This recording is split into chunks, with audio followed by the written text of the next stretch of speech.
Imagine this. It's barely dawn breaking over the horizon, that soft golden light filtering through the pines, casting long shadows across the dew-kissed grass.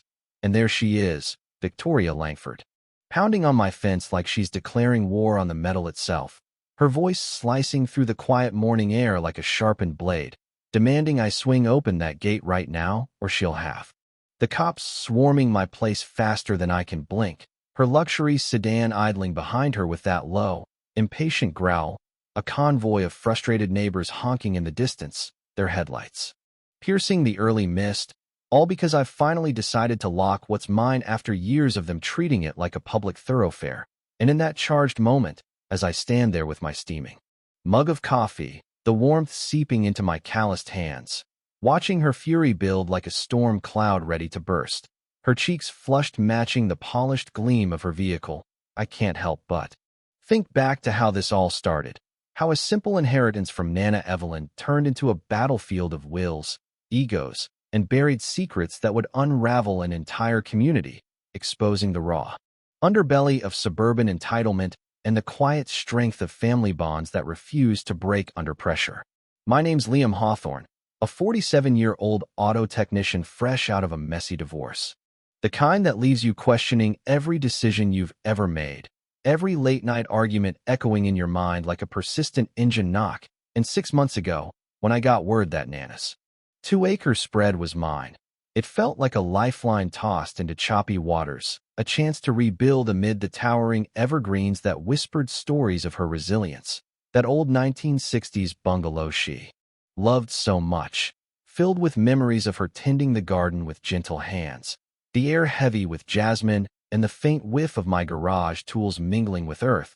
But what I didn't count on was how this peaceful haven sat smack in the middle of Oakwood Heights, a gated enclave of 47 upscale homes where the driveways gleamed under perfectly timed sprinklers, the lawns manicured to perfection, as if measured by laser, their monthly dues probably matching my yearly salary from fixing rigs that keep the world moving. And right at the heart of it all was a forgotten shortcut. 37 feet of my land that their developer had sweet-talked Nana into letting them use back in 1985, no contract signed under notary seals, no formal rights etched in county ledgers, just a neighborly nod over fresh-baked pie that turned into decades of entitlement, a casual agreement morphing into assumed ownership, the kind of oversight that festers like an untreated wound. It didn't take long for the conflict to ignite, barely 3 weeks in, and Victoria, this 52-year-old powerhouse with her sleek silver BMW, her role as HOA chairperson for 6 long years turning her into a self-appointed queen, married to Derek, some finance exec who probably crunched numbers while she crunched spirits, no children but plenty of time to rule with an iron fist wrapped in velvet gloves. Shows up at my door unannounced, her heels clicking sharply on the wooden steps like warning shots, not asking but commanding that I keep the gate wide open around the clock for everyone's ease and to uphold those precious property standards that she enforced with the zeal of a crusader. And when I politely offer the emergency code, explaining it's my private turf, a legacy from Nana who installed it after heart-wrenching vandalism scarred her sanctuary, her smile twists into something sour, venomous, calling me a wrench-turner who doesn't fit in refined circles, her eyes scanning my oil-stained overalls with disdain, threatening to drown me in lawsuits until I'm homeless in my beat-up rig, the words hanging heavy like exhaust fumes, and as she storms off, the door slamming behind her with a resounding echo that rattles the windows. I feel that familiar knot in my gut, the same one from my divorce battles where fairness seemed a distant dream, reminding me that bullies like her thrive on fear, but Nana didn't raise me to back down from injustice, especially when it tramples on family legacy, her stories of standing tall against hard times fueling my quiet determination, a subtle humor in realizing how one locked gate could upend their polished world. Digging through Nana's old files that night, under the dim kitchen light that flickered like my growing resolve, the papers yellowed with age and dotted with her careful handwriting, I uncover the truth in black and white, the 1960 survey lines crystal clear as mountain streams. No easement recorded anywhere in dusty county archives. their road slicing right through my corner without a shred of legal backing. A shortcut born of developer greed that now felt like theft, disguised as convenience. And my attorney, Rachel Delgado, chuckles over the phone with that knowing tone, saying they've been poaching for 40 years without consequence, that I could padlock it shut tomorrow and watch their claims crumble like old mortar. But Victoria wasn't one to surrender. Oh no, she ramps up the harassment with calculated precision, anonymous tips to the county about my trucks being an eyesore in their pristine vista, noise gripes at dawn when I fire up the engines for work, the rumble a symphony of honest labor clashing with her delicate sensibilities. Even environmental complaints about my harmless mulch heap that Nana had nurtured for decades, each one a petty stab meant to wear me down, force me to yield under the weight of bureaucracy. And as those official letters pile up in my trash like fallen leaves, I sense the deeper unfairness. How one person's unchecked power can poison a whole neighborhood, turning quiet lives into endless strife. The by-kitch of families bending to avoid her wrath, their dreams of home soured by fear. Talking to folks around Oakwood Heights, whispers shared over fences under the cover of twilight. Stopwatch tyranny. Javier Torres, the local paramedic who saved lives daily, recounting threats over his mailbox shade not matching the approved palette.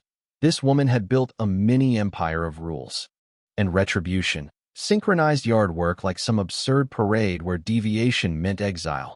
And it hits me hard. The tragedy of it all, families cowed into silence, their homes feeling more like prisons than sanctuaries, all because standing up meant risking everything from fines to social ostracism. And in my quieter moments, alone with Nana's photos on the mantel, her smiling eyes urging me on, I feel that swell of protectiveness, not just for my patch of earth, but for the love she poured into it. The way she'd locked the gate in 2019 after heart-wrenching break-ins scarred her shed. Not to isolate, but to safeguard what mattered most. Her lessons of kindness tempered with boundaries now guiding me through this storm. And now, facing Victoria's escalating assaults. False alarms to the authorities that wasted precious resources, tampering with my gear under cover of night, leaving scratches like accusations. I realize it's time to flip the script. To channel that inner resolve and fight back with facts, not fury, though the tension builds inside me like a coiled spring, ready to unleash in a cascade of justified reckoning, the lighthearted irony of a mechanic fixing a neighborhood's broken dynamics. As the weeks drag on, the pressure mounts like an approaching thunderstorm, dark clouds gathering over what was once serene skies.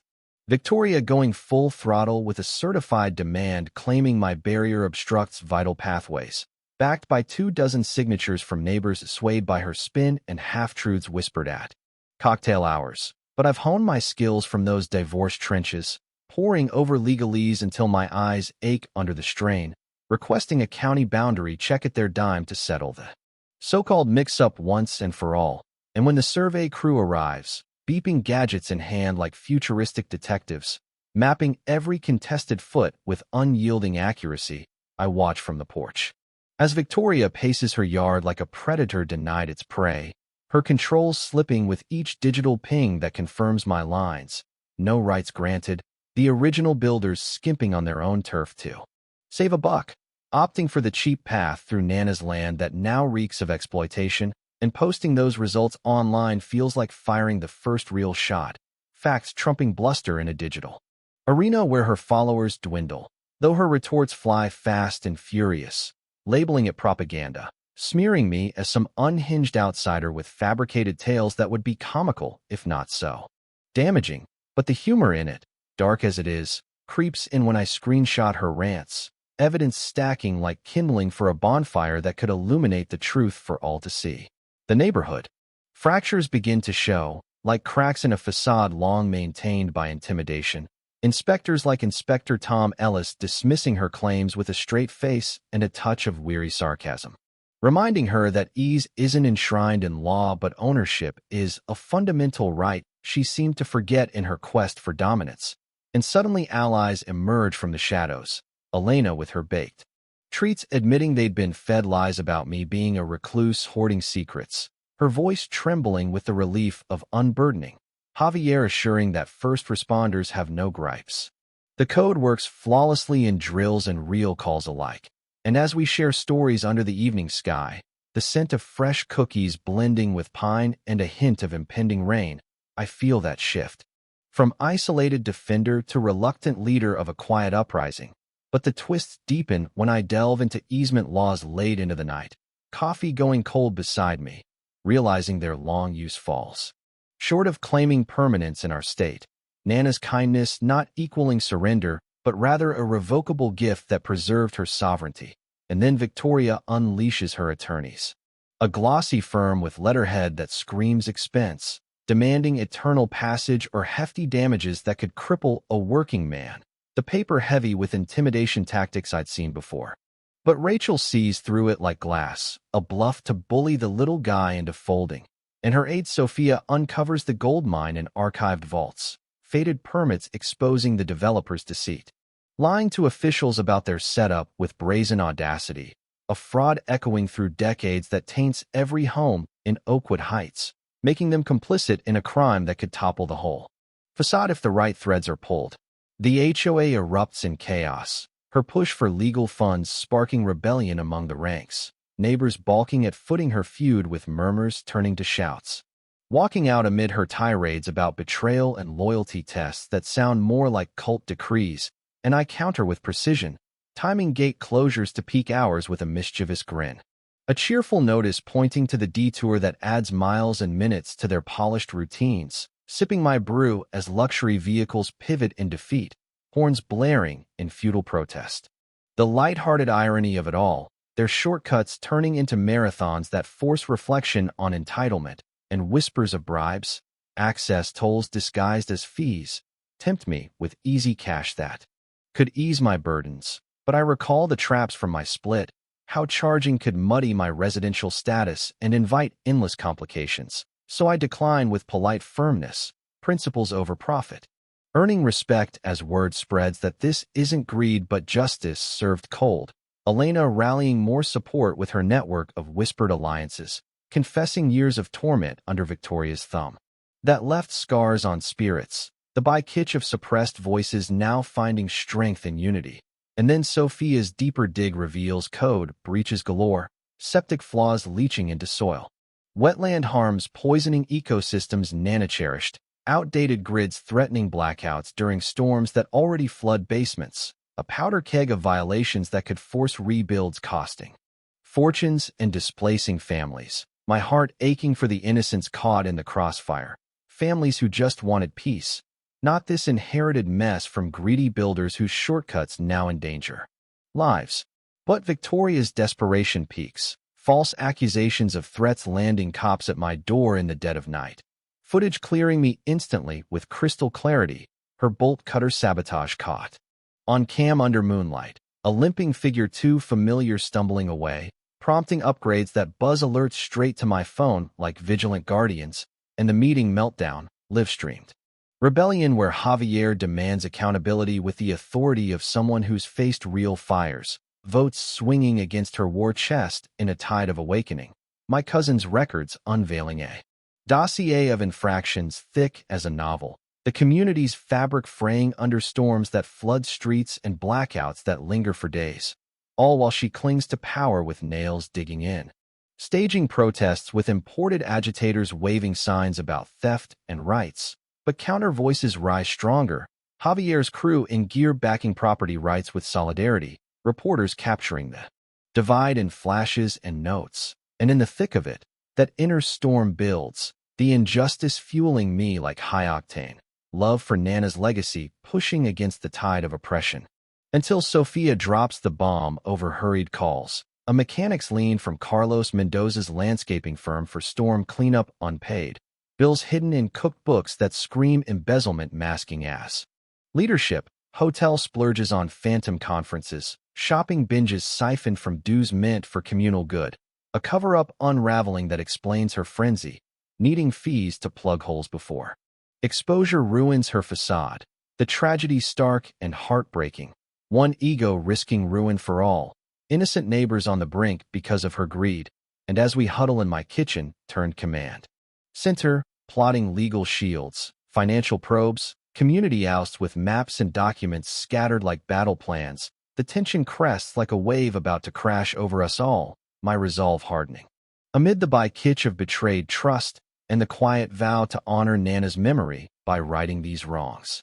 With the pieces aligning like stars in a fateful constellation, we launch our offensive under his family business teetering because of her refusal, and Janet's audits exposing the rot layer by layer, loans on communal assets collateralized without consent, fabricated charges padding personal pockets, a web of deceit that could sink the ship and drown dreams. But the ultimate twist lands when I spot the tax sale notice buried in routine scans, a sliver of road up for grabs due to delinquent dues from an estate long forgotten, a strip controlling their lifeline that whispers opportunity, and for a modest sum, I could seize it, checkmate in motion, not for vengeance but to force fairness and accountability, channeling lessons from Nana's grace and my own scars from battles past, differentiating favors from forever rights with the clarity of hindsight. How her generosity built bridges without signing away sovereignty. And as Victoria's smears intensify, letters poisoning my rep at work and agencies with venomous anonymity, her complaints boomeranging into scrutiny on her patterns of abuse, officials weary of her games and starting to connect dots, her background check revealing a con artist trail across states, name changes. Post-conviction for embezzlement that served time but not lessons, the pattern clear as recurring nightmares, a predator hopping enclaves, destroying as she goes with the same playbook of control and theft. The climax erupts in her unraveling posts that flood feeds like digital delirium, paranoid rants accusing conspiracies of cosmic scale, inspections dismissing her nonsense with eye rolls and ill-suited for subtlety, lights blazing like spotlights on a stage of folly, cams rolling evidence airtight for charges of trespass and conspiracy, but I hold fire strategically, letting the auction play out under crisp autumn skies. The courthouse scene cinematic with tension thick as fog, her bids frantic and voice cracking under strain, mine steady as a mechanic's hand, gavel falling at 30.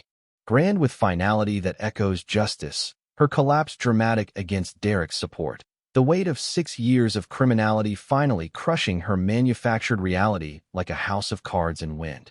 And that night, the assembly hall pulses with revelation and raw emotion, audits projected on screens like indictments, harassment tallied in timelines that shock the room, votes stripping her power.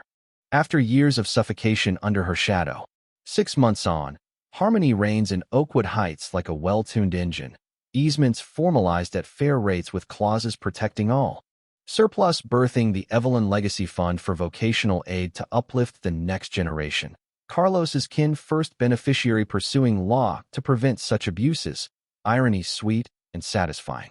My ventures blooming from mediation gigs resolving similar woes to partnerships with Carlos blending skills for community projects. County roles shaping better policies that mandate proper infrastructure from the start. Mornings now waves and smiles through the gate that sparked it all. Kids walking safely on repaired sidewalks funded by collective good.